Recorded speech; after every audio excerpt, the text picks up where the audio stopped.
second game, best player of the game from Team BAB, we have Rani Mateo.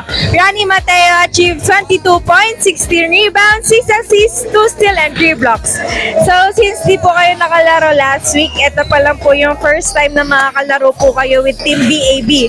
Paano nyo po or paano po kayo nakasabay sa mga bagong kakampi nyo?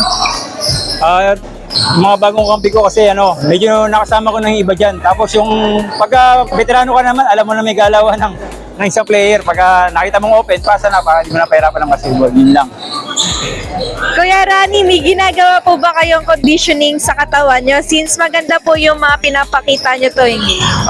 Conditioning sa katawan, inom. Hindi, joke lang. Hindi, yung jogging sa umaga, pagkagising, tapos tulog na maaga. Tapos workout ng konti para maintain lang yung katawan. Kasi sa edad namin ngayon, kailangan maintain yung energy tsaka yung katawan. So lastly po, sino po yung naging inspiration nyo this game and sino po yung gusto nyo pasalamatan?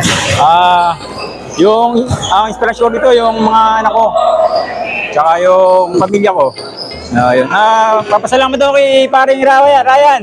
Kung hindi dahil sa kanya, wala ako rito kasi kung pare kong buhay, talaga matagal na akong kinukuha niyan. Hindi lang ako nakakalaro kasi may mga larong iba eh. Kaya ganun.